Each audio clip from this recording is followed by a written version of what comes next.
Hi, my name's Kyle, and I play Ordok Fang. He's a paladin who has sworn the Oath of Vengeance. I've been on the road, offering my assistance to those in need, and trying to find a link to my past. These are the events leading up to meeting the party.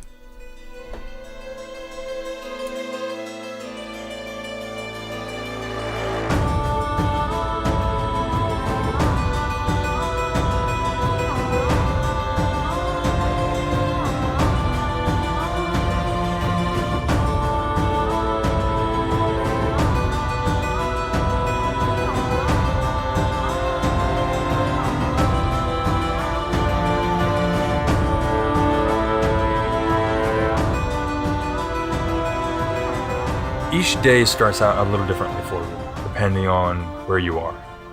If you're out traveling the roads, there's a high chance that you'll be under the stars at night, waking up to the sun and the chirping of birds. If you're in one of the smaller villages, there's a high chance you could be in one of the temples. And with that, you're given some bed, food to eat, a nice room, and roof over your head. Mm-hmm. It kind of depends on what your plan is for the day, or of the week, or what your immediate goal is. Because right now, basically finding answers. Mm-hmm. This morning starts off not as often as some of the other days, but you're going to wake up on a somewhat comfortable bed. And that's what's going to catch you off guard a little bit. This doesn't often happen. But you notice the stained glass in the window and think to yourself, right, I came to the temple last night.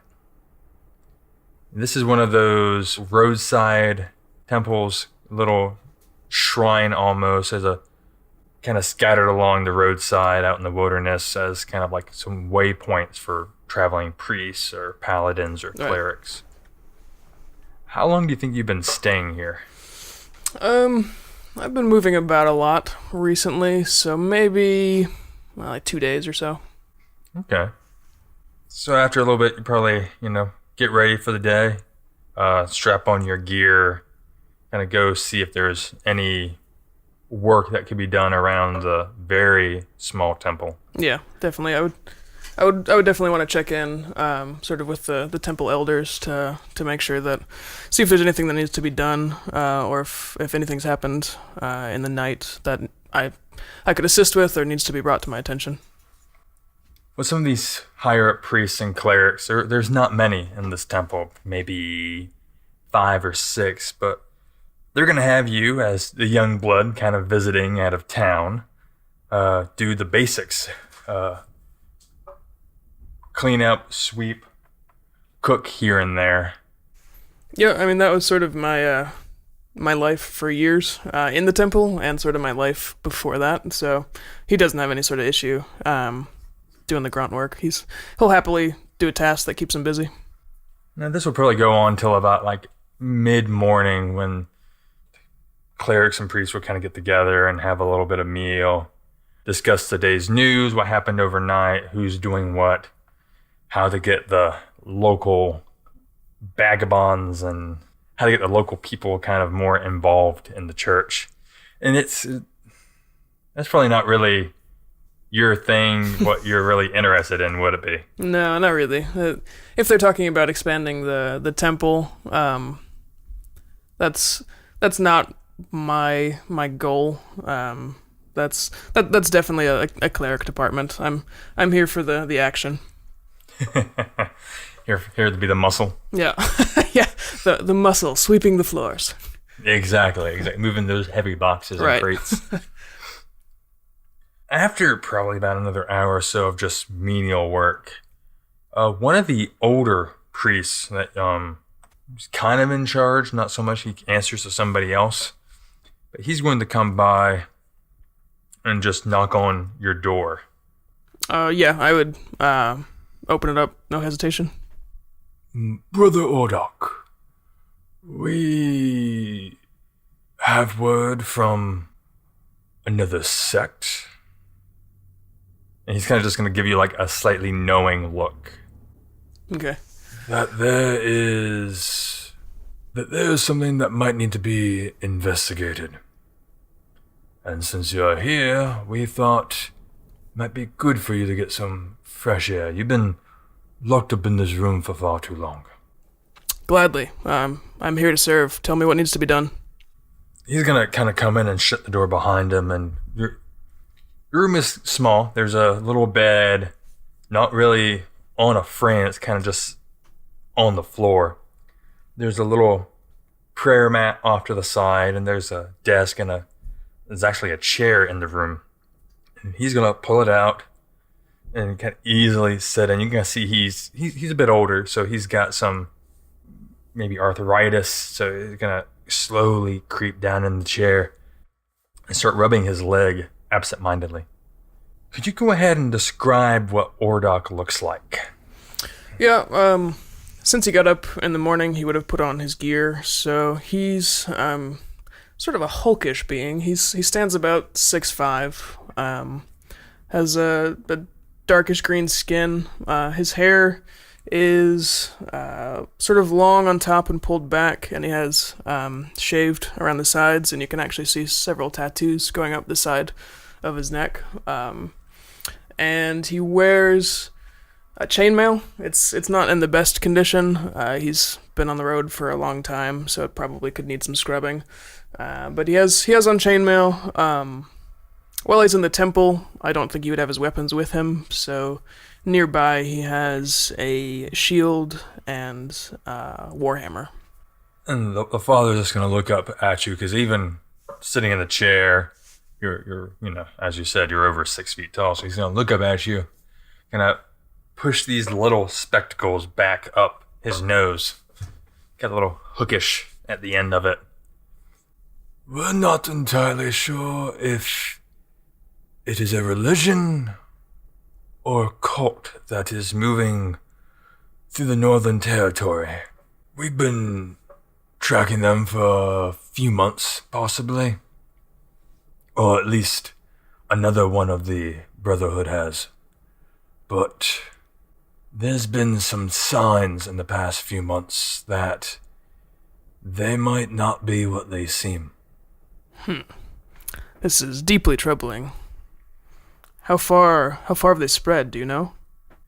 At first it was a small congregation, across the gap into another territory, across one of the bridges. But lately they have been spreading through a good number of villages, towns. They haven't hit any major cities yet. Gave us some inkling that they're trying to stay hidden some degree. There's not many of them, maybe 3 or 4 that go out and spread their word, their beliefs. But in their wake, there are riots, body counts have gone up. They seem to be fire worshippers of some type. So I would describe them best as hot-headed. But we would like for you to investigate, and if need be, he's gonna lean in a little closer to this one. Bring justice upon them, if it is necessary. I'm just gonna sort of make eye contact and do a little nod to just have that message that I'm picking up what he's putting down. Yeah. You say that there's just a band of 4 of them. Are they traveling from city to city, or are they expanding? From what we can see, it is maybe 4 or 5 in the different villages. But we're not sure if it's the same individuals. We're not sure if there's more and they just break off. It seems quite linear, so there's not multiple instances. We've had a few other temples report that there's been some slight cause for alarm, not much, but a few of those devout have swayed some degree. Are they showing any signs of true power? That is another odd occurrence. There has been some, I wouldn't say miracles, but some higher power involvement has been noticed. Healings, mainly flames, which is where we got the fire affinity for. Interesting. If you are aware, when they enter a city, have you heard any reports of how they approach the townspeople? From what we can tell, from what we've gathered, they come in offering assistance and help, which we are completely for. Naturally. But it's when they start preaching against us and what we stand for. That's when it gets a little trickier. How can you preach against service to others? Ugh.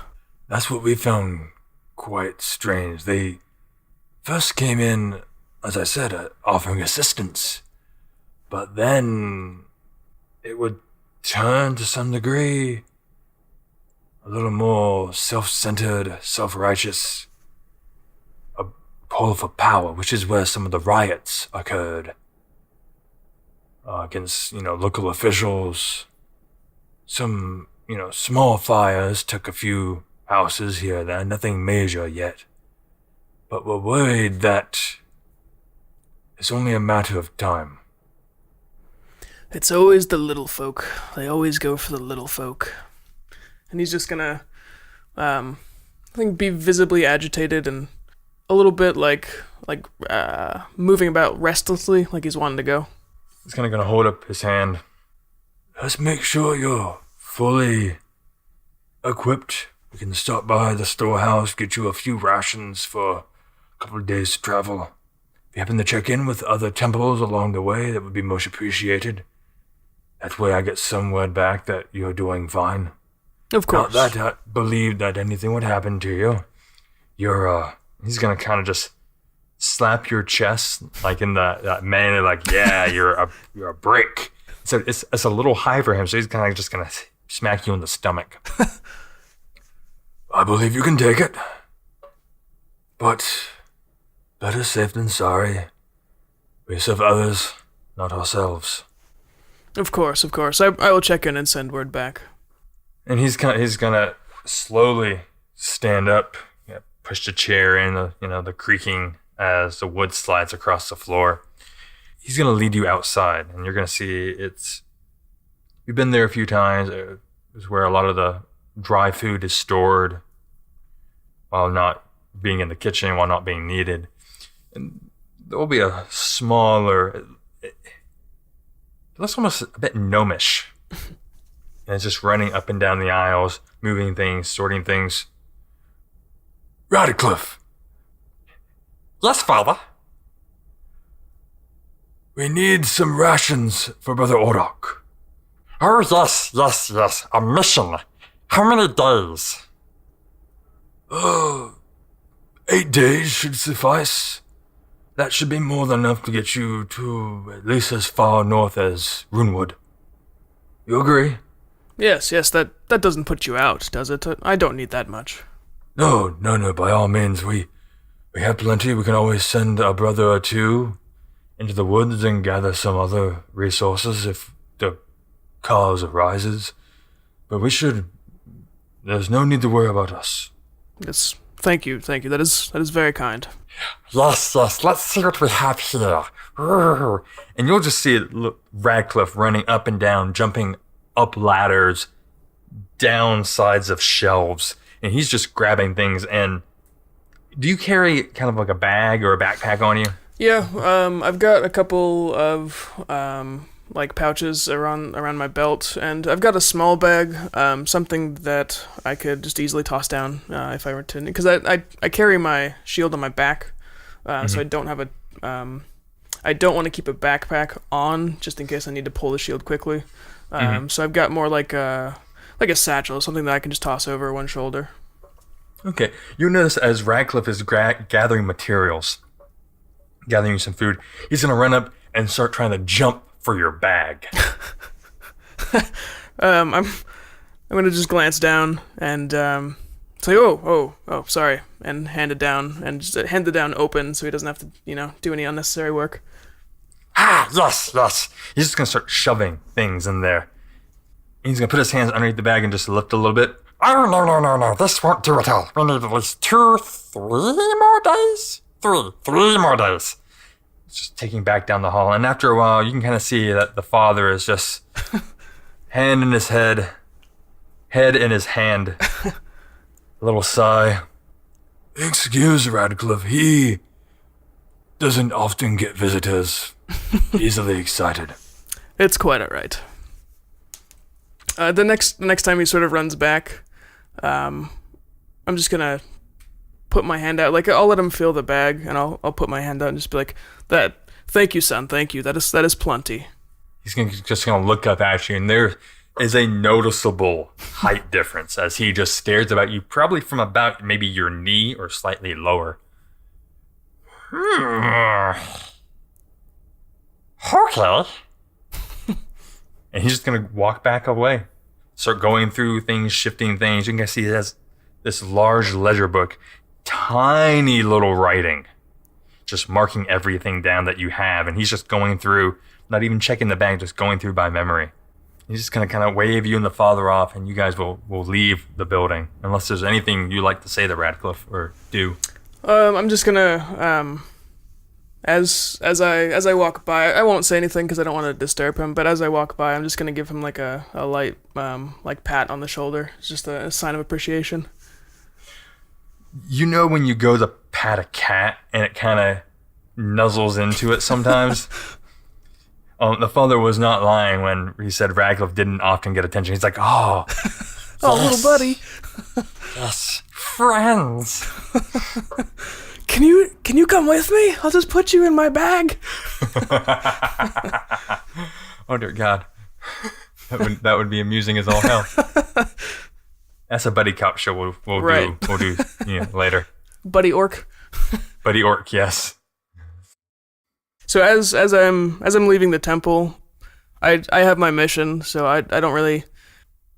I'll look up at the priest just to make sure that he doesn't have anything else for me, and if he appears to not need to talk to me, I'm just gonna make my way out. So as I'm leaving, I'm gonna drop a gold piece into their like offering box. Okay. The father's just gonna wave as you walk away. You can see he's kind of muttering under his breath. It could be a prayer, it could be a curse. You're a bit too far away by this time to realize. But you're going to start off your adventure north. Now, he mentioned that you probably have enough food to get you to a town called East Runewood. Okay. This is one of the larger, smaller kinds of cities. It rests next to a forest called the Runic Forest, Runewood. Sister city is just thereafter. Roll me a history check. All right. Oh wow, that's a 5. You have not been to that area before. Okay. So it's you kind of have maybe a little bit of hearsay. You know there's a forest. You know there's another city kind of relatively close by. But that's kind of all you really have. Now, it's about probably around, a little bit around noon when you start this journey. It is gorgeous weather. It is nice, sunny, a little bit of breeze coming from behind you.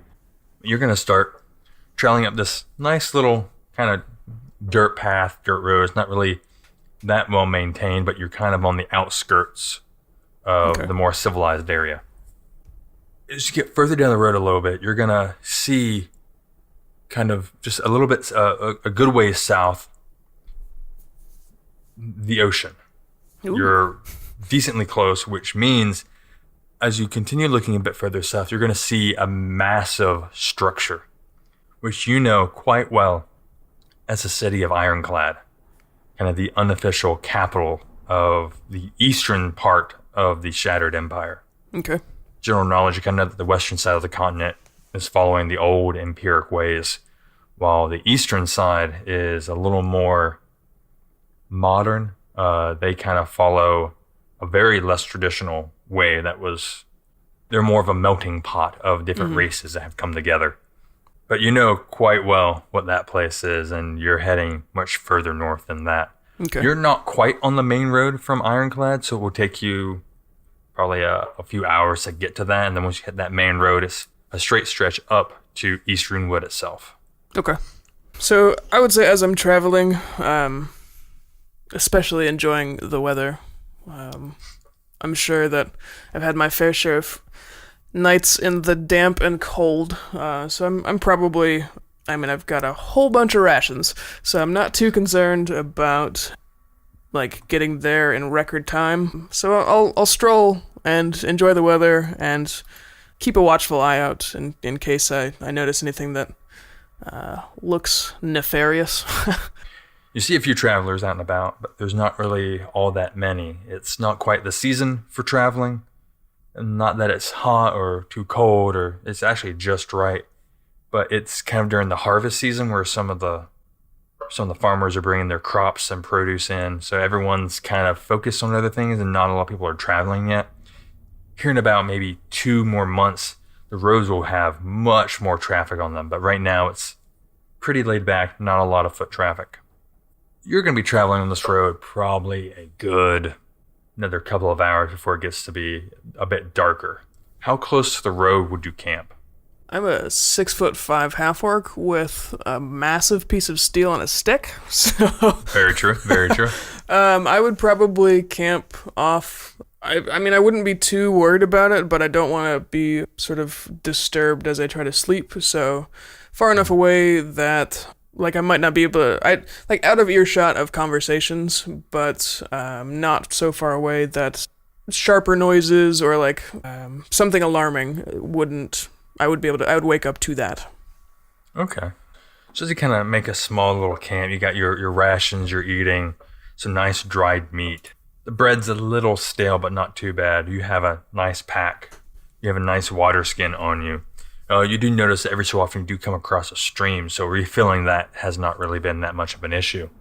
It's getting dark. It's getting a little bit late. Is there anything that Ordok would try and do before he kind of tuckers in for the night? Just out of training, he would go through probably about an hour of just calm meditation, reflecting on his day, considering if there's anything that he could have done better or anything that he missed, saying a quick prayer up to Thom to make sure that he stays within his good graces and to help him along his travels. For mainly shits and giggle purposes, can you roll me a religion check? 15.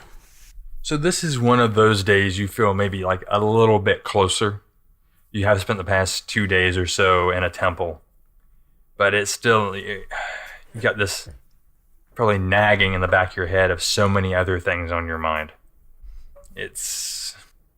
You're there, but not fully there. You kind of offer things up, prayers and meditation, kind of almost out of habit than conscious thought. Mm-hmm. So as you get to bed, you kind of get tucked in, got your bedroll all nicely laid out. You're gonna sleep. It's not gonna be the best sleep. You, as I said before, you spent the past few days on living that cushy temple life. Exactly, a nice, somewhat nice hay bed with some feathers kind of strewed in there on occasion. It's a little bit of a reckless night, tossing and turning. Every few hours, maybe a noise will wake you up, whether it's footsteps or travelers or animals. It's hard for you to get a deep sleep. Where would your mind race to if Ordok couldn't sleep? Oh, that's probably a loaded question. So as he's tossing and turning a bit, not being able to sleep is something that he's fairly familiar with. It feels like home, and it reminds him of home. He didn't grow up in the best of circumstances.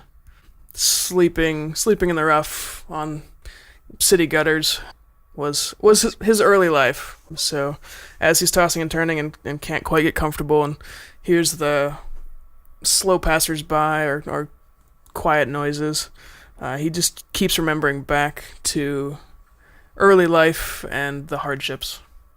After a few more of these kind of restless waking moments, the sun is finally going to start to rise. Like I said, it's been a little bit of a rough night. I'm assuming that you'd take your time the next morning getting things ready. Yeah, 6'5" baby. Ugh. Probably eat your morning breakfast ration as you're kind of starting off the morning trekking out there. With angry indifference. You see some farmland on the side. You're starting to leave the foresty area, getting towards the main road of from Ironclad north. And you'll see just the pastures and farmland of those that are pretty much hired to provide food for the territory, provide food for the capital. A few passers-by again, you're going to come across a plow kind of just stuck in the middle of the ground, just a few feet off from the main road. Doesn't really seem to be anybody around it. You'll see these two big tracks, almost like a cart went off-roading a bit. Oops. But as you continue on, it's gonna again be a fantastic day as it was the day before. Mm-hmm. Nice breeze. You get the salt in the air is fading quickly. Okay. You're getting while you're traveling, it's moving a bit north, a bit further away from the ocean. But you still have it's still slightly in the air.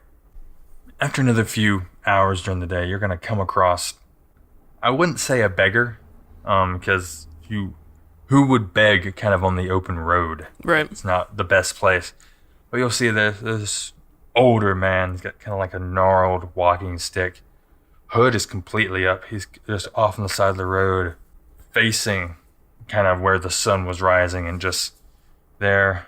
You kind of see he's got a mat laid out under him. He's just resting by the side of the road. Okay. Is he like on the road or just like slightly off to it? Slightly off, but he's still decently close to it. Okay. I'll approach slowly. I know what my appearance is, and so I don't want to make any, sharp, alarming motions. Mm-hmm. But I'll approach him slowly. What time is it right now? I'd say it's probably 10. Okay. 10 in the morning. And I'm just gonna bend down a little bit and just say, "Good morning, sir." Morning there. Is everything all right? Yes, it's going. You see, he's gonna look up at you. Hood is still completely drawn, and you're just going to see where there would be eyes are just two empty sockets. Unpleasant. Not the greatest thing to see right after breakfast. I will say that. He's got saggy skin, eyebrows are all over the place. You can see maybe a bit of white hair underneath the hood itself. But he's got his hands tightly gripped to this gnarled staff near him. What brings you to the road? Are you traveling a ways? Yes. I am trying to get down to Ironclad. I've been on the road for a while. Yes, it's understandable. Ironclad is still a ways. Say, I haven't eaten breakfast today. I'm just gonna lie. Can I join you? Do you care to join me for breakfast? Just because the way you worded that, you roll me a deception check. That is a 13. He'll just look up at you. Well, you would assume he's looking at his face is in your general direction. Oh, but I don't have much to share, but I am more than welcome to share my mat. I think I might have something down in my bag here. And I'm just gonna sit down next to him and break like half of a ration off, and I'll make some hand motion to like mock eat, and I'm just gonna hand him the half of the ration. Okay. You can see he's gonna like reach for it, drop the walking stick in front of him, and just both hands on this thing and just start going at it. It looks as though he might not have eaten for a while. Poor guy. He's not in the best shape currently. Yep. As he's eating, I'm just gonna say, so, where did you come from? I came from a small village called Westspring? Heard of that? I know a little bit of it. I'm actually headed in that direction, just passing through. Whereabouts are you coming from? Oh, I've been on the road for a while. I like to travel about and keep busy. A man after my own heart. And he'll start just like patting himself like, Yes. I'm gonna take out my water pouch. What's that called? water skin. That's it. I'm gonna take out my water skin and offer it up as well. You can kind of see his hands are a bit shaky. He's going to go kind of off to his side. See, he's kind of going through a pack of his own. I wouldn't want to get this. And he's going to motion to his mouth. And you can see he's got no teeth. It's just gums and his lips are looking chapped.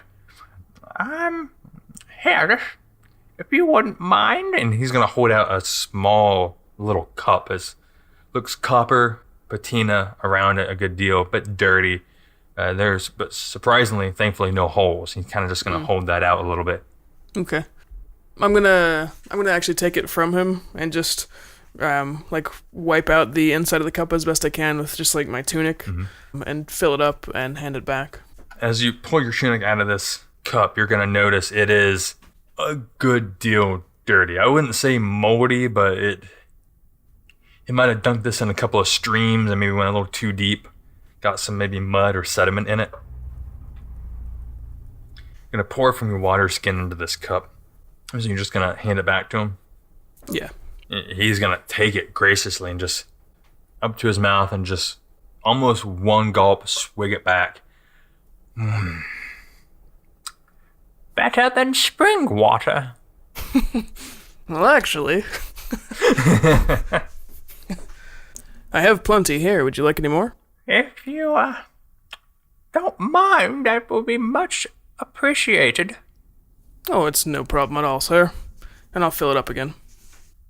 Same motion. This time, he's not going to swig it back as quickly. You can see he's just going to take a sip, kind of wet his lips a little bit. Yes. Much, much better. He's just going to pretty much nurse this as though it was the most precious thing to him. So what's taking you to Ironclad? Looking for a healer, possibly. And if not that, then it's at least more people.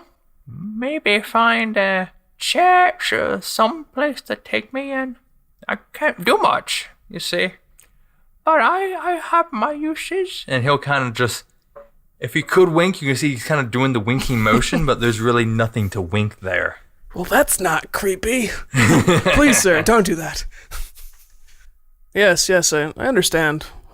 City life can be very enjoyable if you know the right people. Yep. I'm going to try to figure out how to pitch my church here. I happen to know there's actually a grand temple of Thom in Ironclad. They're very kind people there. I'm sure that they would have plenty of chores and room and board for you if you would be willing. Thom, you say? I could definitely worship a god like that.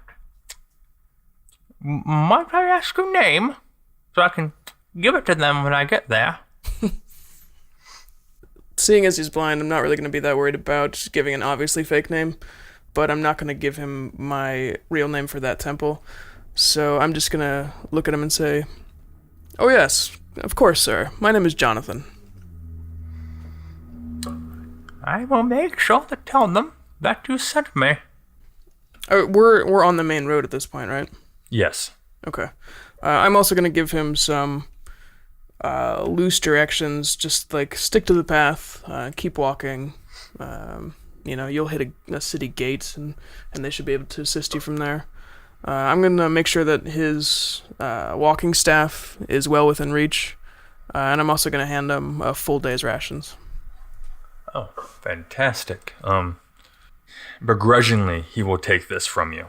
He knows that he's not that well off, that if it wasn't for you, he might not have been able to make it the next 2 2.5 days to Ironclad. As he sort of resists, I'll just say, no, sir, I have plenty. My companions gave me too much.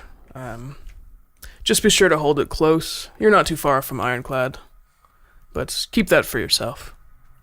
Many thanks. You can take a deep breath.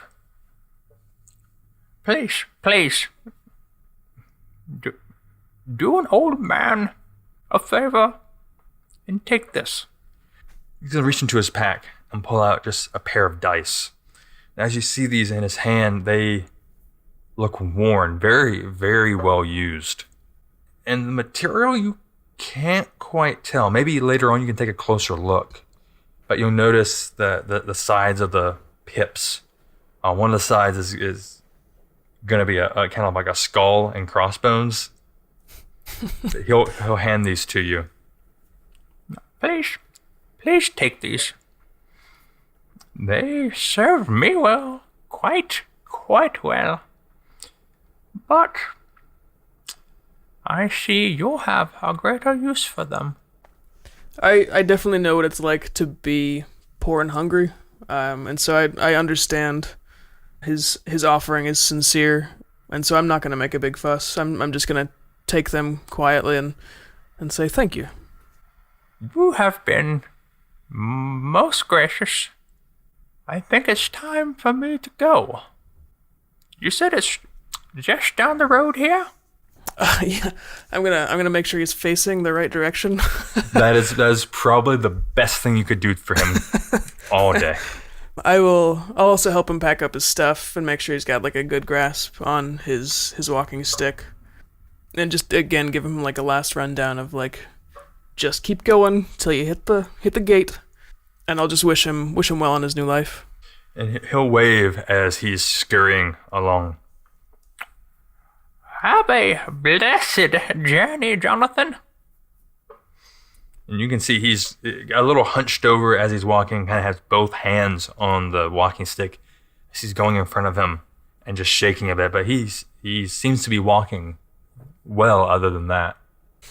Okay, I'll feel really good about myself and then pack up my things and get back on my way. I'll probably, I think that I'll get going. I'll pocket the dice that he gave me and I'll get going. And on my next break, or if I stop for lunch or whatever, probably take a closer look at these dice and see if I can intuit anything about their history. As you're walking along, you're kind of like playing with them in your hand a little bit, a little absent-mindedly. You can tell that they've got a good heft to them. It looks like they might be made out of bone. Ugh. What creature? Not quite sure, but made of bone, carved, and they've been, as I said, well used, but in very nice condition. See, as you're kind of juggling them, they're kind of just rolling in your hand a little bit. Curved edges, corners are rounded over, so they roll for a while. You can kind of figure that out if you were to roll them. But it gets to be maybe around evening. You've been on the road for a good couple of hours now. Did you set up a small camp or keep going? I feel like since I did lose some time, and I definitely want to catch up with these priests / potential cultists, I'm gonna keep pushing along until it's dark. I'm not gonna worry about really setting up a nice camp. I'll go till it's dark and just crash and get up at first light again. Okay. As you're kind of walking along the road, you'll see that in the distance here and there to the east, west, north, and south, that you'll see little lights popping on in the distance. Whether it's farmhouses or gods only know what. It could be anything. Sun is setting, and you notice a few more of these lights in the distance here and there. You'll notice that there's a small set relatively close to you. So as you look through the forest, definitely off-road, it looks as though it could be maybe only a couple 100 yards away. And these are like torchlights? They seem to be looking like some kind of glow, yeah. Okay. I'll cautiously approach. It's late, so again, I don't want to be the creepy monster in the dark and startle anybody. Now, there really is no path around you. It's kind of just like going through the woods a bit. These lights will get a little bigger as you get closer. You're approaching them. But then it seems every so often they'll get a little bit smaller. Can't quite tell if the source itself is shrinking or moving further away. What in Thalm's name is happening? I'm gonna press on, muttering under. Hold on. Do fairies exist? Is that a thing? Fairies do exist. Okay. Would I know about them? I would say that with your kind of religious knowledge about, belief systems of some areas, that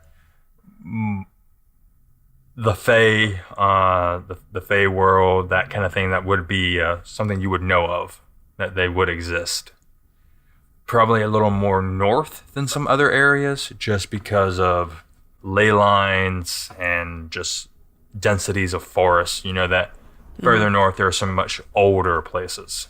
Okay. But at least on this territory chunk of the Shattered Empire, there has been some fairy activity in the past. So as I press forward, I'm just gonna be muttering under my breath. Are these fairy lights? That seems far too south for that. Interesting. And I'm just gonna keep moving forward. Roll me a perception check. 17. 17. You will notice that as this light gets further out and further in, as it changes, as the orbs change size, you'll notice they start to sway back and forth ever so slightly. Now, as you're walking further in, you'll notice that it's getting a little harder to see the moon through the treetops. Seeing as I'm alone and going into a forest I've never been into before, I'm gonna ready my hammer, but not like aggressively. I'm just gonna make sure that it's out and at my side. And I'm gonna, I think, slow down, but still press forward. Do me a favor and roll a survival check. Oh god. And here lies Ordok. 11. So as you've been going through this forest, you've been paying more attention to the lights in the distance than where you've been coming from or where you're going. So as you look around, you see that the trees are getting thicker. The overhang, of course, is getting more full as it's blocking out the moonlight. There's still just enough light leaking through the canopy that you can kind of see a few low limbs and you can branch out of the way. What is your warhammer made of?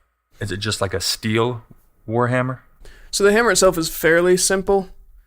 It's one of his more prized possessions, and through his travels, it's not something that he's really wanted to like trade in or upgrade. So it's basically just a big hunk of metal on a stick. He's got some like little carvings on it, just reminders of things that happened in the past. And towards the bottom, he has some like suede rope with a few trinkets hanging off. And in the front face of the hammer itself, he has carved in the sigil of Thalm. Okay. As you're getting further into the forest, you're gonna hear maybe a small hissing noise. It's gonna go for a bit, stop, go, and continue with small breaks between, almost like something's breathing. And you're looking around, and it's not really around you. It seems like it might be coming from above you. Well, that's not alarming. So I'm gonna pause and hunker down for a minute, maybe find some the hefty tree that I can sort of hide behind, just to get my back against something. Okay. And I'm gonna use my divine sense to see if I can register a sense of evil or good. So you're kind of opening your senses to what's around you. And nothing's really popping up at all. But yet you know that something's near you.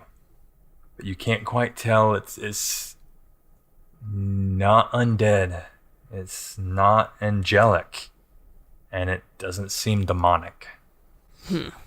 Go ahead and roll me an Arcana check. That is a 12. You're picking up on the back of your neck, like your hair is standing on end. Your warhammer is getting a little heavier in your hand. It feels... You already know that there seems to be fae in these woods. They might be a little closer than you originally thought. Given that I didn't pick up on any notion of an evil creature, I'm just going to take a bit of a risk and stand up, sort of stand tall. I'll lower the hammer a bit. So again, just it's in my hand, but it's not at the ready. And say, creatures of the wood, I come here in peace. I mean no one any harm. Can you show yourselves? There's going to be the longest and most drawn out silence you have ever experienced before you hear a deep, unearthly voice speak to you. And it seems to be coming from all around you. You are here because we brought you here. Oh God! Is there something that you require of me? You mortals are all the same, thinking what you can do for us, we can do for you. Did you ever stop to think? We might just want to play. I'm gonna grip my hammer a little tighter.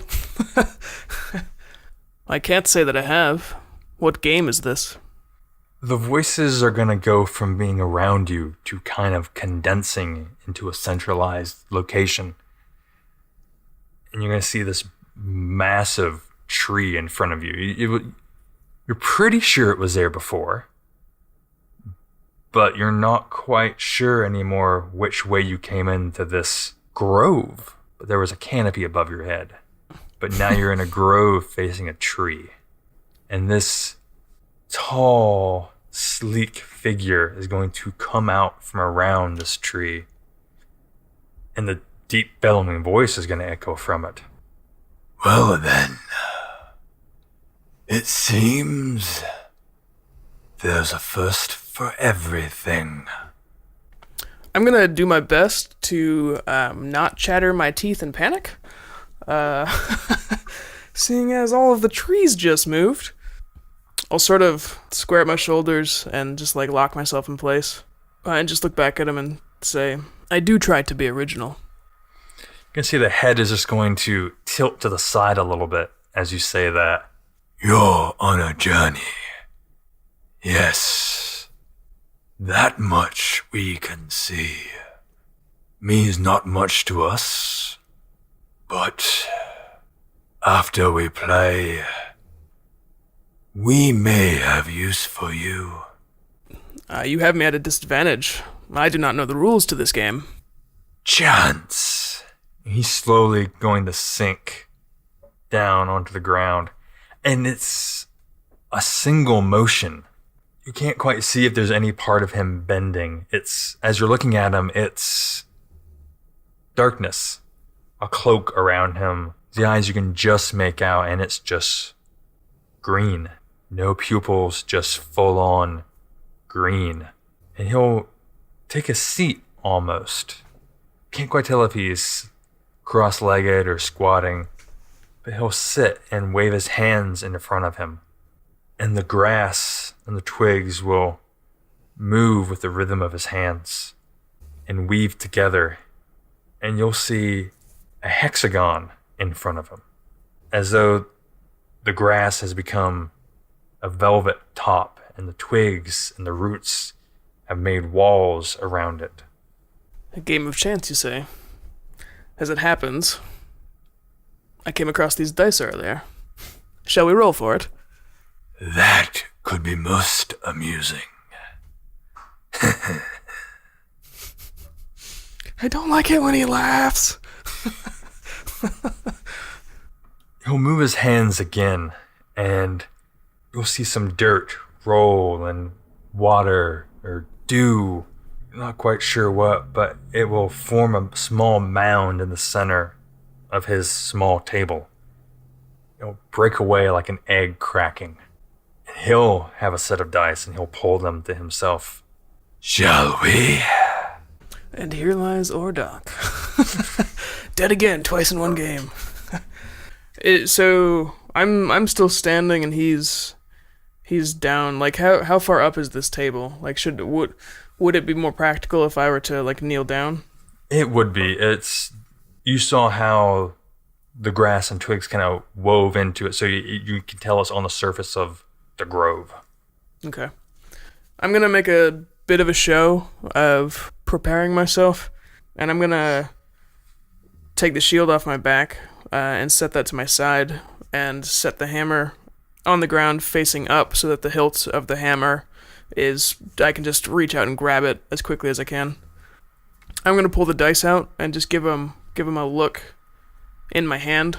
What are the faces? Are they all pretty normal, like D6 dots, except for the one skull and crossbones? You can tell as these dice are in your hand that it's standard pips on the sides.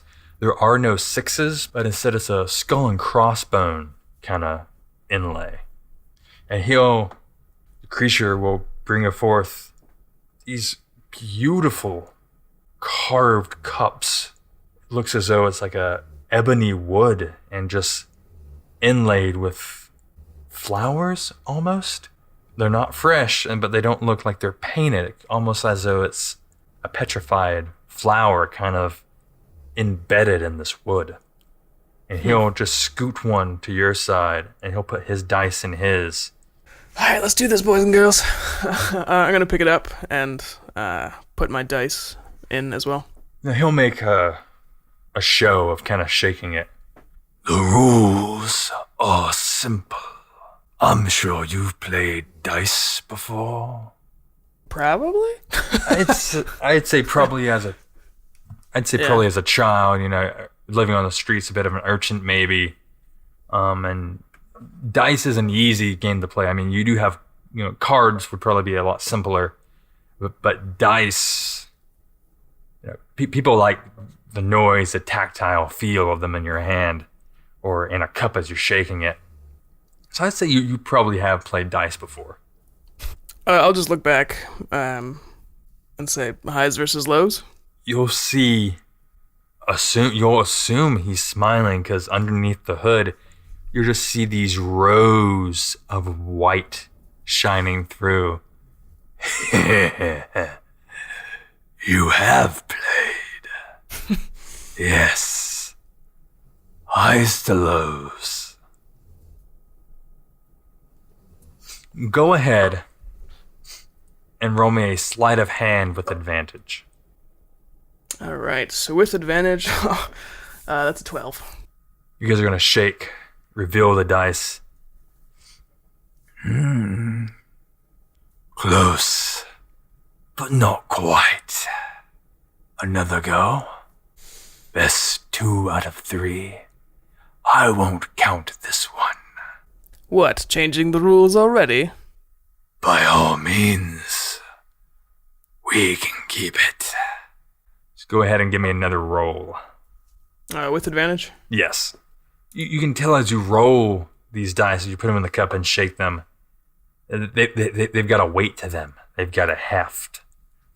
Not quite sure what could be giving that off, but you get a chance, go ahead and roll. With advantage, that is 17. As you reveal this time, you're going to sense the area around you get maybe a little heavier, like the air got thicker. Almost as if you had a dagger, you could cut through the air itself. Just heavy. I'm just going to look up at him and just say, are you getting concerned?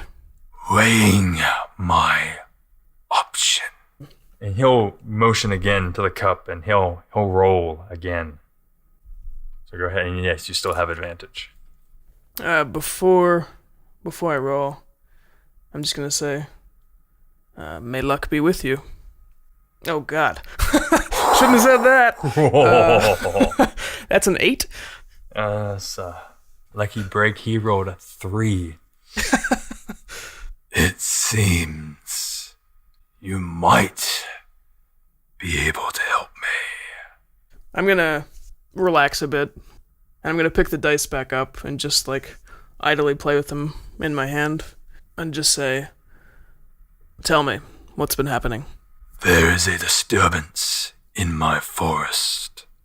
A pressing concern. It seems others are trying to influence me. And you can see as he says me, he's going to smile a bit, and his head's going to twitch to the side. Only way you can kind of see this is the smile goes from horizontal to almost a complete vertical, then back. Ah!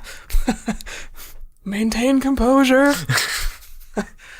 This does seem fortuitous. I think I know of the beings that you speak. I can only hope luck goes with you. Does he's sort of speaking in riddles as we're chatting here. Mm-hmm. Do I have any sense that I could like press him for details? Does he seem to be opening up? Or is this just like a, hey, go fix this? A little bit. The Fae are tricky. Go ahead and roll me a religion check. So that was a 13. You know a few small things about Fae. If you ask them questions, eventually you have to get the right answer from them. It's how they are. If you're invited someplace, if they're the owner of the house or the owner of the estate or forest, you're under their protection. It's some old laws the Faes abide by. So you can try and press. You think that might be your best bet to get some answers, but So it's a little fluid. a little fluid. Okay. Does this disturbance bring with it fire and light?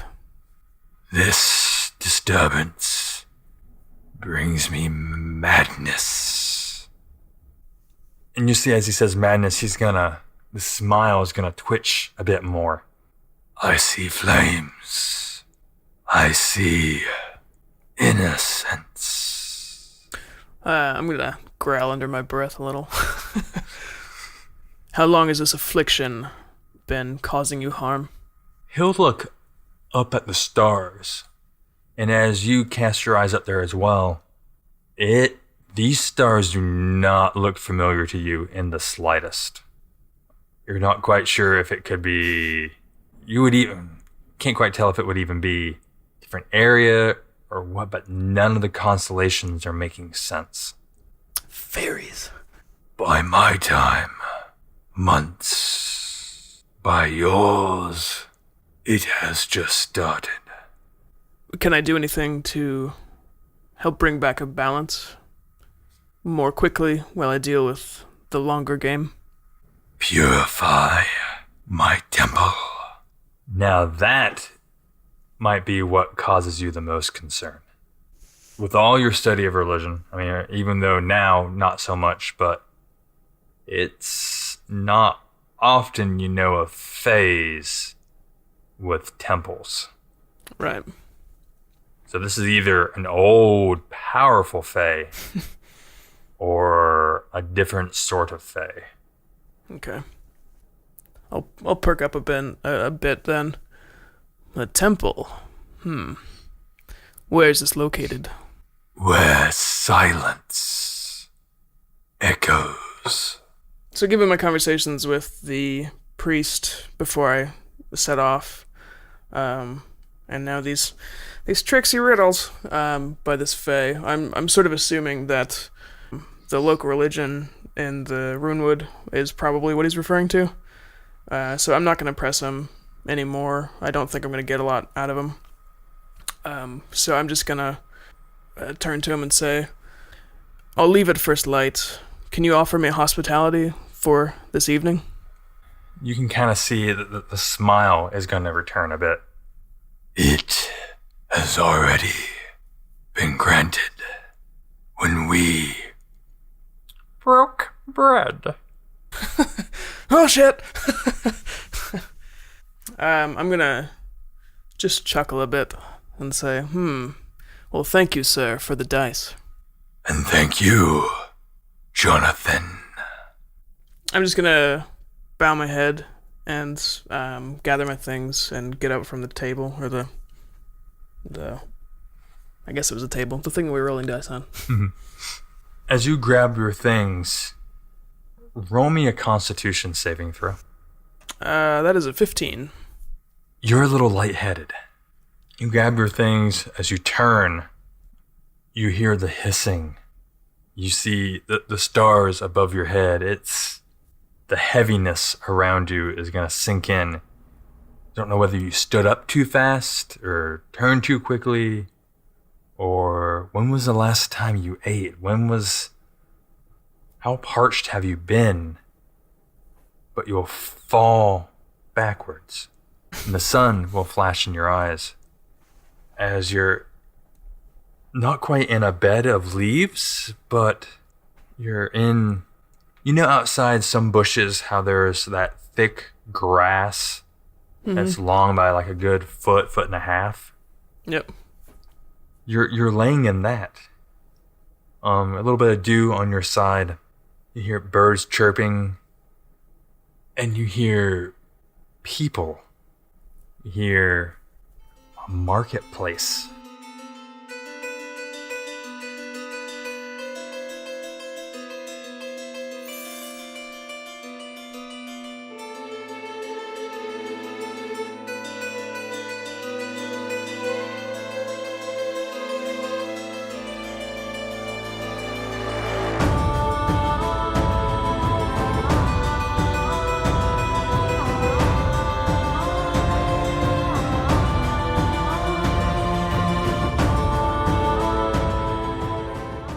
We're very happy to announce our newest sponsor, Wormwood. Yes, you heard me right. That Wormwood. Their fantastic gaming accessories are without a doubt the best out there in the market, and we are very pleased to thank them for their continued support.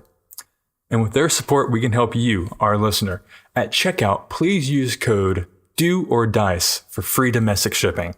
That's right. On their website, when you check out, go ahead and put in DO/DICE. That is one word for free domestic shipping. Thank you, and please give them a thanks for helping us out. I like dice, you like dice. You would not be listening to this podcast if dice were not somewhat involved in your life. One fantastic place to go to get dice is Dice Bard. They are one of our sponsors, and we cannot thank them enough for their support. Please use code DO/DICE at checkout for free expedited shipping on any of your orders. That is DO/DICE, one word, at checkout. And with that, you can get free expedited shipping. Thank you, and make sure to thank them.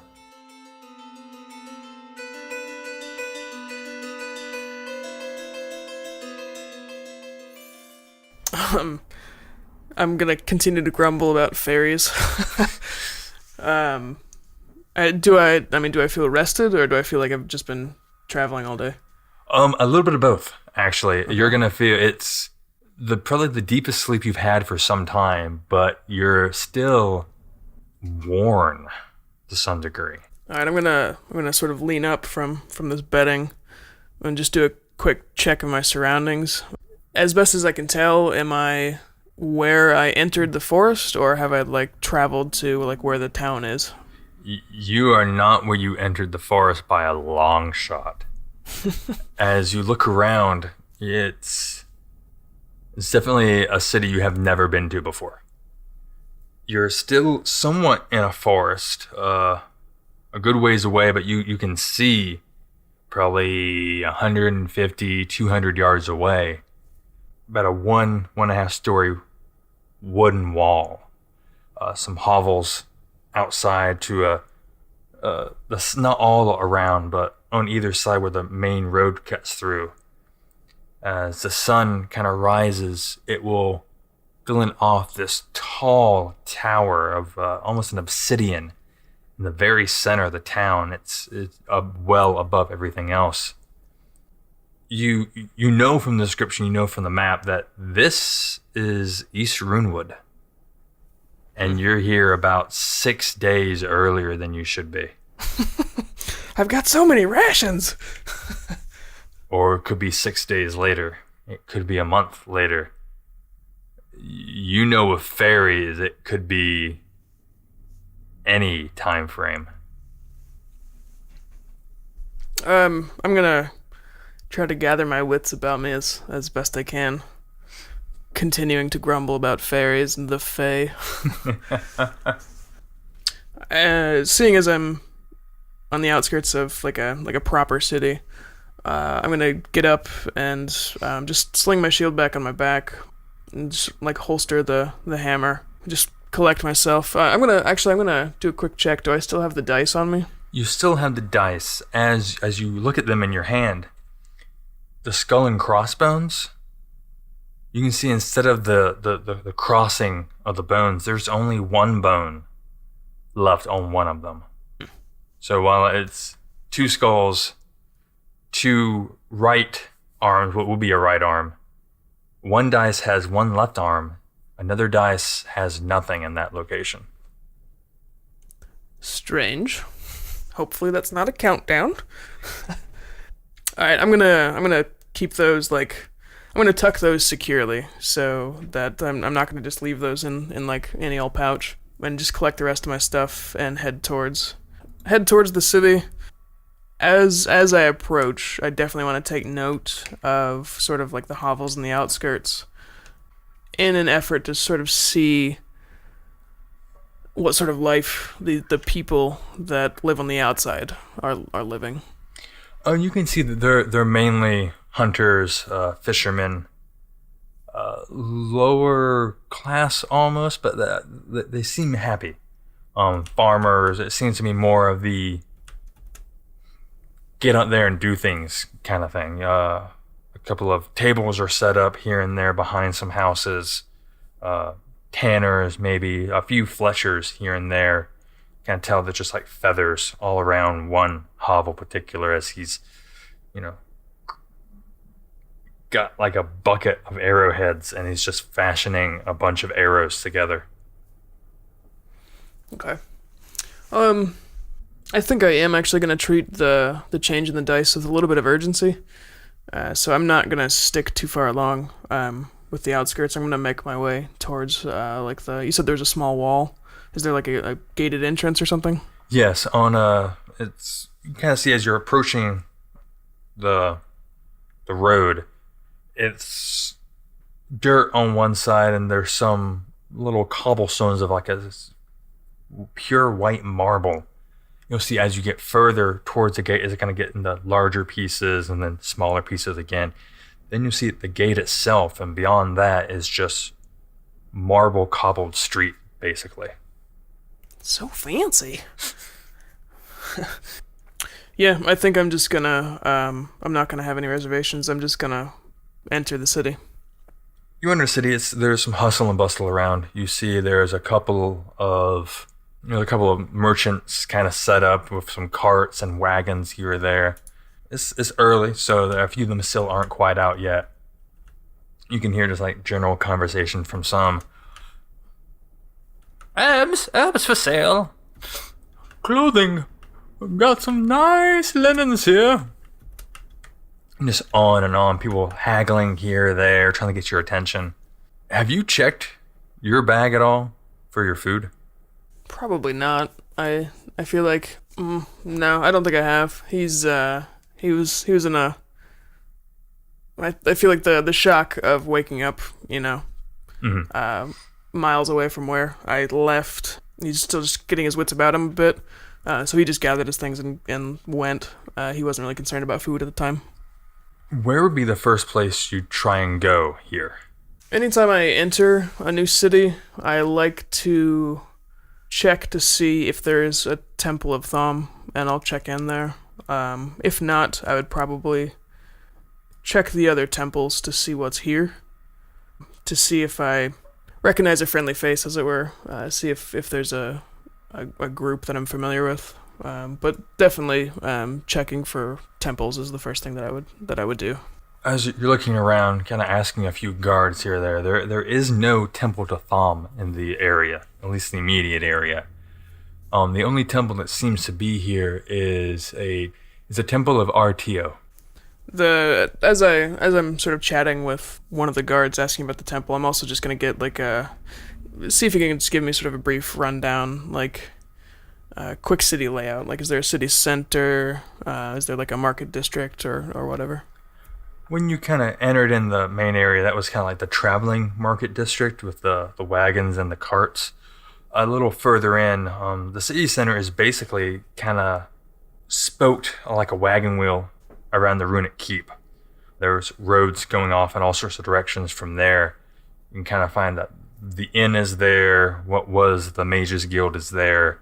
The temple is not far from that area, but that's kind of where some marketing happens as well. Not much. They kind of keep it to a few shops they have in town, that sort of thing.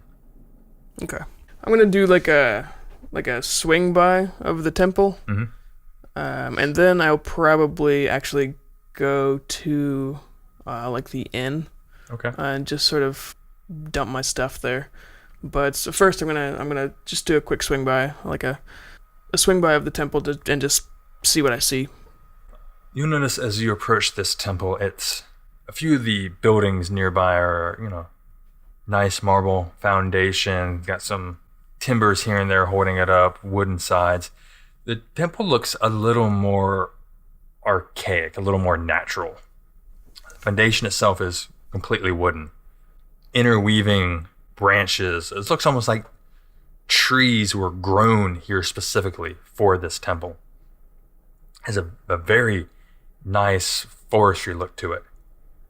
Outside of it, to one side, you know how some libraries have the two lions out front? Mm-hmm, sure. Imagine about that size, but instead it's a stag. And the antlers are kind of back and wrapping around. One of the antlers looks like it was broken off a bit. It's got like a chip, like the last foot of it is gone. Okay. But it's a very nicely up-to-date temple. Okay. Is it very silent in there? No, you'll hear a little bit of hustle and bustle in there. There's okay. It's early in the morning. There's a few people coming in and out, that kind of thing. Okay. Yeah, I feel like I don't want to just barge in and be like, hey, your god gave me a mission. So, I probably will go to the inn and see if I can get a room, and maybe ask a few questions of the innkeeper. There are a few inns in town, some a little more upscale than others. Any guard or merchant you're going to ask is going to recommend one in particular called the Blunted Tip. It's not far from the city center. It's like a stone's throw away. It's directly across from what was the old Mages Guild. Okay. Yeah, I mean, who's to argue with the guard? So I'll head over there. As you approach, you'll notice it's a bit wider than some of the other buildings, about twice as wide. It takes up about 2 lots or so from the looks of it. A nice balcony on top overlooking the street and the burned out shell of a building on the other side. But it's looks to be a very nice inn. The sign is kind of swaying in the breeze. It's kind of like a spear, and the end of it's going to be just curved off and just the blunted tip written like a painted hand. Blunted indeed. The burned out building, does that look like a recent fire? There's no ash around the building. There's no smoke in the air. It doesn't seem as though it's been too recent. As you're kind of looking at this place, you'll notice around the perimeter of it, you'll see these individuals in long, dark gray cloaks. Looks like it's heavy wool or something. Hoods kind of up and drawn. A few of them will have looks like a large broadsword on one side. One guy on the other corner is going to have a crossbow kind of strapped to his back. I feel like he'll just make note of that and just be like, interesting building. But he's got a mission and a purpose. He's got two now, really. So he's gonna get to it. I'm gonna walk into the inn. As you walk in, the first thing that's going to hit you is the smell of fresh baked bread. It's just everywhere. Up on the bar top, there's going to be like a basket, and it's still steaming. You can just plump a little bit buttered on the top. You can kind of see the sheen coming from the sunlight outside the window. A few tables here and there. There's some people in here, eating breakfast, talking. One or two guys kind of off in the corner. Behind the counter is kind of a larger man, slick back, dark hair. And as you walk in, he's kind of going to look up at you. He's wiping down a glass and, putting a few plates in front of some others. Oi! Welcome to the Blunted Tip. I'm William. Pleasure to meet you, William. As that bread has sort of smacked me in the face, how's my hunger doing? Have I not eaten in a while? The moment you smell this bread, that's kind of when it's going to hit you. Your stomach is going to make an audible groan. Okay. At this point, I think I would just do a quick tap. Like, now that I remember that food is a thing, I'll just do a quick tap on my pouch where my rations are and just judge how far that's down. That is non-existent. Oh! Okay. Fairies! Alright, I'll stroll in and just like, William, it's a pleasure to meet you. I must say, that bread is speaking to me. Can I sit down for breakfast? By all means. You can kind of see behind him there's going to be like a little chalkboard. And it's going to just list off, kind of breakfast, a few things. The main thing is bread, and that's kind of in like all capital letters scrawled out. There's going to be a small price of about 3 copper beside it. They have a larger loaf, and then for a couple more. But you'll see like the basic odds and ends, some, eggs, ham, bacon, that kind of thing. Okay. I won't go crazy, but I'll probably order definitely some bread and maybe some protein like eggs or a little bit of meat. Nothing too intense. I might be getting into some activity later. He'll nod and go gather a few things from behind him, bring it back. He'll gonna grab a fresh bread right from the basket beside you and just lay it on the plate. Put it in front of you. Water, or would you prefer something a little stronger this morning? I believe water will be fine for this morning. 3 silver, 4 copper. I'm just gonna slide it over. Oh, actually, before I do, I'm also gonna say I was hoping for a room as well, if you have something available. Nothing extravagant, just somewhere to lay my head. Room and board is about a gold a day. 3 meals. If you want, I can come up and knock on your door when it is, but standard meal times, nothing too out there. As I said, a gold, and I would include this meal, and he'll kind of slide your coins back across the table. If you're so inclined, a few extra silver, we can, wash your robe there if you prefer. I say just the room and board is fine, and no need for the knock. Fine then, you eat, I'll put it on your tab, and we'll take care of that once I show you the room. Okay.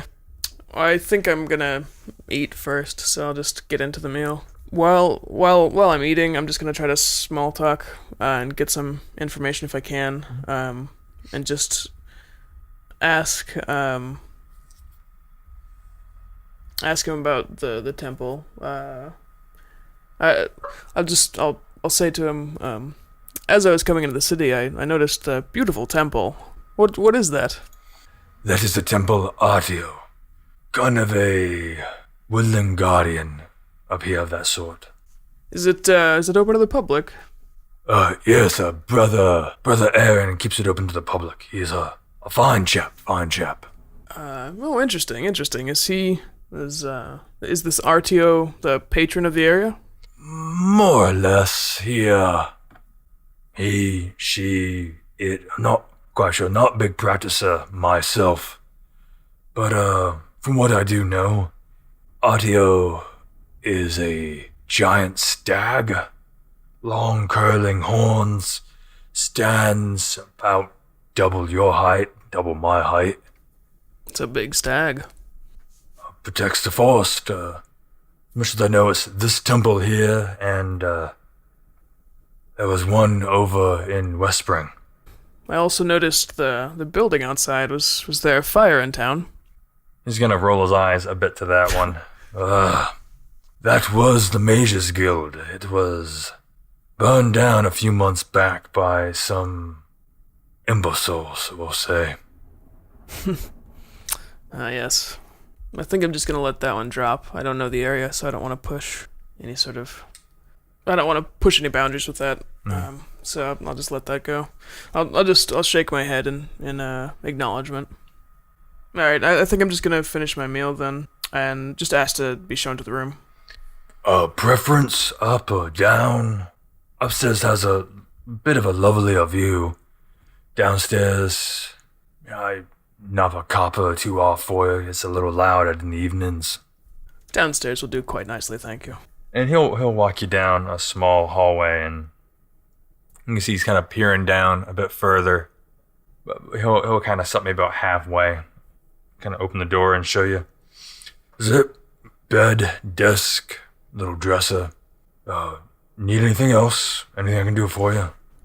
No, this is quite nice. I appreciate the service. And again, don't mind yourself with me. I don't need a knock. Easy on me, I like that. As I said before, about 1 gold a night, so... He's kind of gonna hold out his hand. Yeah, it's like, oh yes, apologies. I'll go ahead and fish out a gold for him. No worries, no worries. He's gonna pocket that. As I said before, lunch and dinner. And you're gonna see he's finally gonna, before he was a little glossy-eyed, a little just like looking you over, now he's actually gonna look you up and down, see the warhammer strapped to your back. Traveling cleric, paladin. Yes, I'm a paladin sworn to Thom. Oh, I don't get many Thom followers out here. We've got some other priests staying upstairs, but that's about it. I'm gonna sort of pop my head, just because I wasn't expecting that response at all. Really? Other priests here? Oh, I honestly didn't quite gather what sect they're from, but the head father, the head priest, is these fiery stoles on him. I can only assume it's something flame-related. Yes, the priests often are a bit obvious about it, aren't they? He's gonna look you up and down. Not only priest, boy. I'll just smile. Oh, how long have these traveling priests been here? About a week and a half. Came just before we lost contact. Lost contact? Not from these parts, are you? I can't say I am, just traveling through. About 2 weeks ago, just after the priest got here, we lost word with our sister town, Westspring. Nothing but silence from that area. That is terrible news. Has there been any search parties sent out? About 5 now, and none of them have returned. That's alarming. What is the city's response? Is a party being drawn up? Yes and no. The city believes they've done what they can. The visiting priests have even included some of theirs along the way.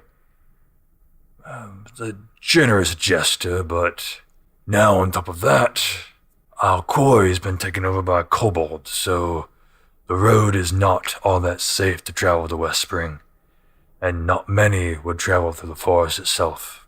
That is troubling times indeed. Oi. These... Who were the last out of West Springs? You can kind of see his face is going to change a little bit. It's a little more, not standoffish, but gonna see maybe like a little more guarded. Of a few stragglers here and there. Some of the quarry folk that work the mines.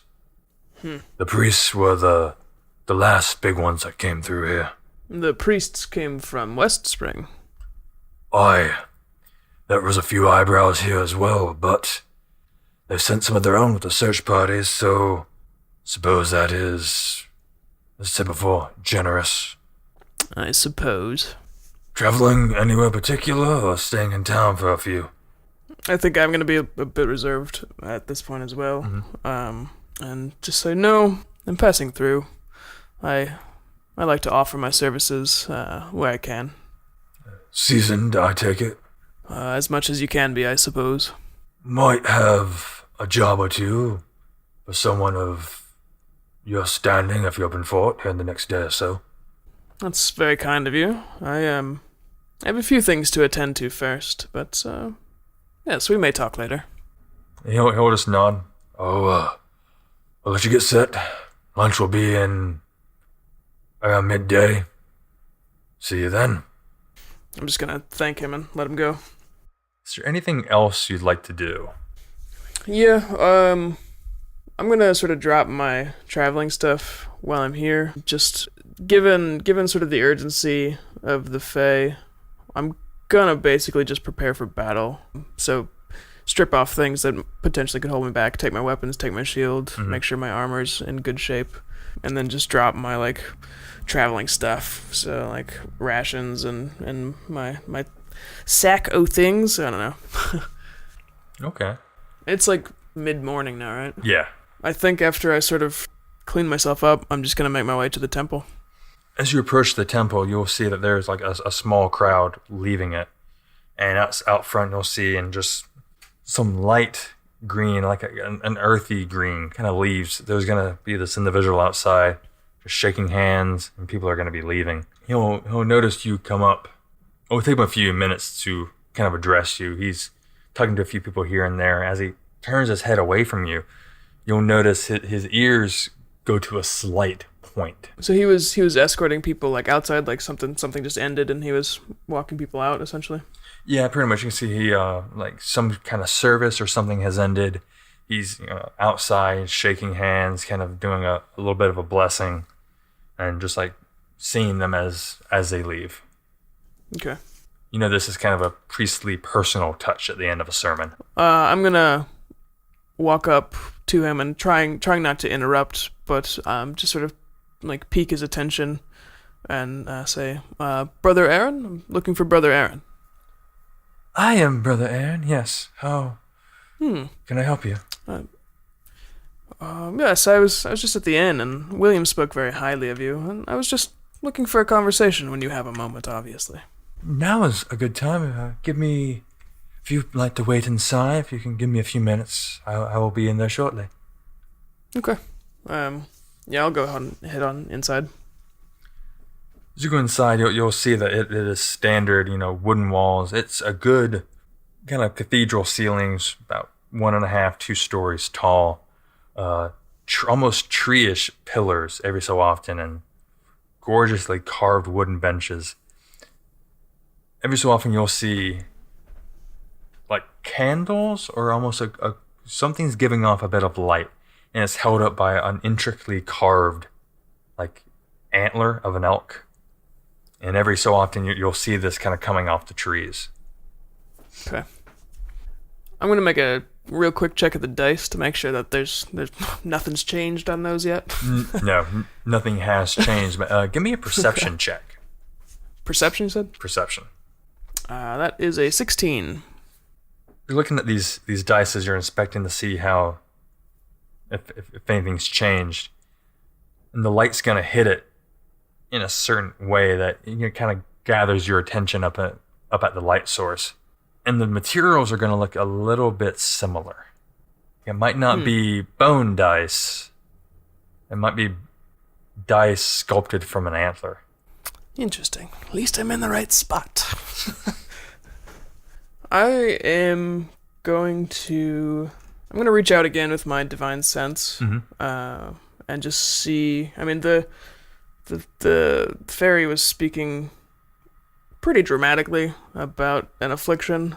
So I just want to see if I can sense any sort of presence here. Here, not so much. If you were at, say, a Temple of Thom, you would feel a little bit more like celestial, kind of like this is a religion, but it's not what you were trained to sense or pick up on. Okay. But it's nothing of a ill omen type thing. Okay. So not a human ill force. No. And after a few minutes, you can kind of see the door's going to open. Brother Aaron's going to come up. How can I help you, brother? Yeah, I'm good with it. I'm going to say Ordok. Ordok's my name. Brother Ordok. He's going to look you over. Thom? A good eye, sir. Well, you can only assume. I'm just going to nod in agreement. My sort of goal in the conversation with him is I feel like I want to feel out basically if he's a good person. Because at this point, when I've been given a mission from a fairy, or whatever it was, I'm feeling a bit at a loss and out of my element. So I feel like if I can find, not necessarily a companion, but find someone to like confide into, like the priest of this religion, and be like, hey, your dude's got some trouble, just so I can speed things along and maybe reach a quick conclusion. So in that light, I'm just going to start pressing him for details about Artio, and sort of what his role is here, and how he came to the town. So what's the first thing you're going to ask him? I was traveling through, and I noticed this beautiful temple, and I'm just curious about Artio and what you stand for. Peace. Artio is different for a good many people. I, for one, preach Artio of peace, of balance, nature and society together, striving for a common goal. We don't need to chop down forests hastily. We can work as the elves do, commingle. I'll nod with an understanding. And how long have you been in East Runewood? Since I can remember. I was left as an orphan here, and the church raised me. I'm actually going to smile and sort of chuckle along to that. And brother, I understand. Seems to be a common occurrence sometimes for those of us who take up the cloth. What's the trade here? What happens in this city? Marble was the big export, but since the kobolds have run amok in the quarry, that's gone downhill a bit. And I'm sure you've heard of the disturbance in Westspring. I have. It's tragic. Have you heard any news? Have there been any survivors? None to my knowledge. I fear every day, but I cannot leave the church to investigate myself. I only wish that my sister in Westspring is safe and protected. Yes, I feel that longing as well. I heard that there are some traveling priests in town, and they were also in Westspring. Yes. Worshippers of the flame, they call themselves. They came to the town shortly before the silence from Westspring. They have assisted as they could, but Artio helped me. I have my doubts. I'm just gonna sort of quietly nod. I'm just gonna let that one drop too. I don't know when to drop this bomb on this dude.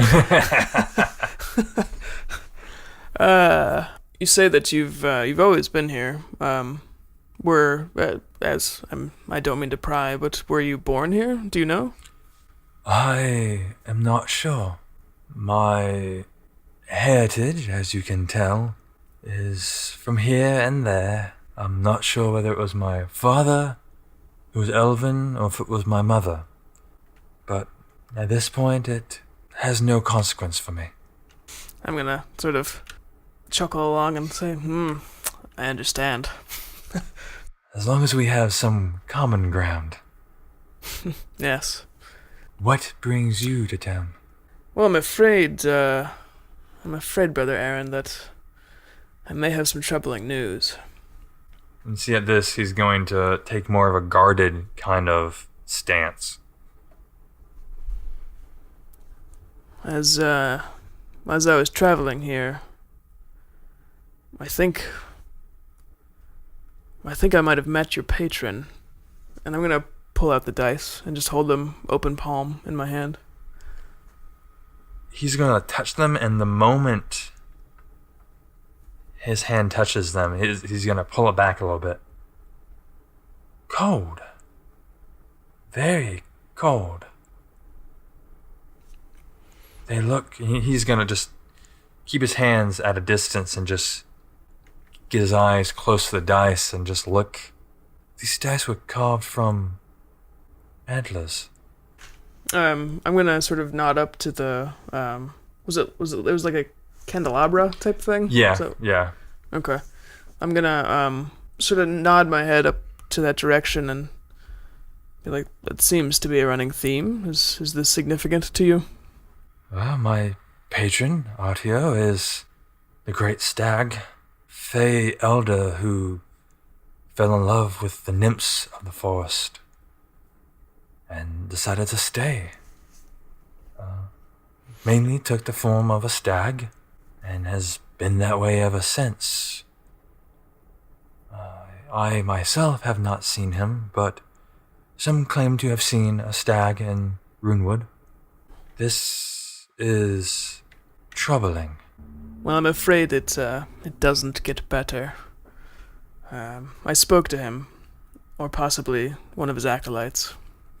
It seems there is a new influencer in the area. It appears that they're not cooperating. That is not completely surprising. Why do you say that? The ordeal in West Spring. That is the only other location for the temple. This one and the one there, the only two that worship Artio. If something has happened in West Spring, where else to influence but the altar itself? Oh, shit! Yes, that tracks with my suspicions. I'm going to be blunt. I do not have a good feeling about these priests of fire. I've been sent from my temple to investigate. There's been wide talk, and it's not all good.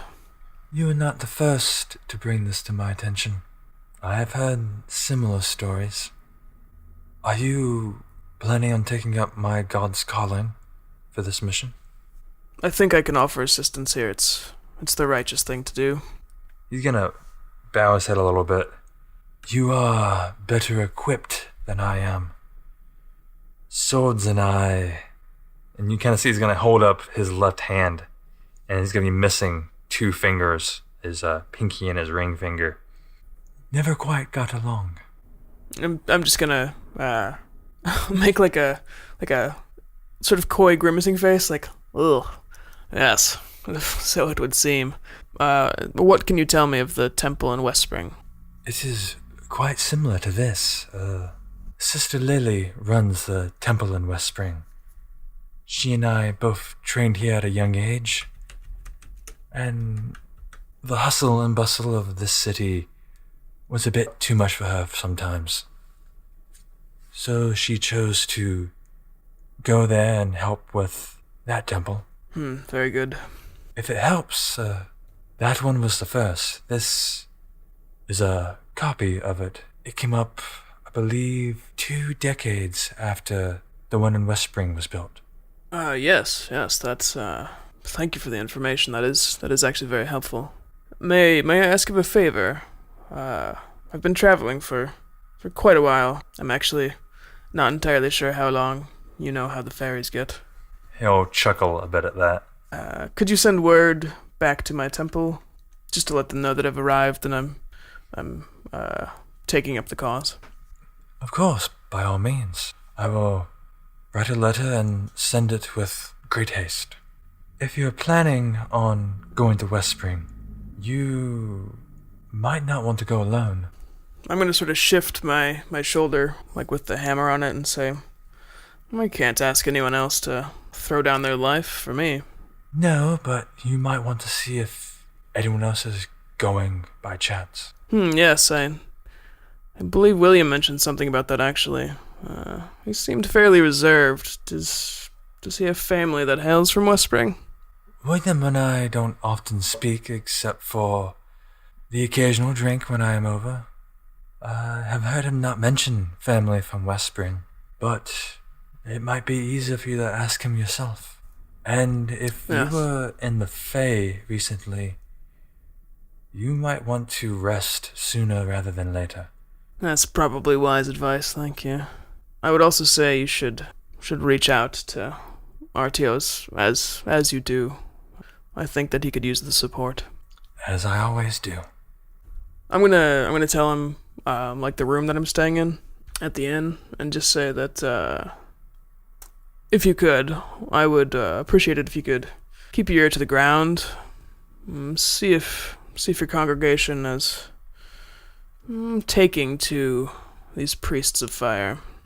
I have my concerns. As do I, and I will inform you once I find anything if you can do the same.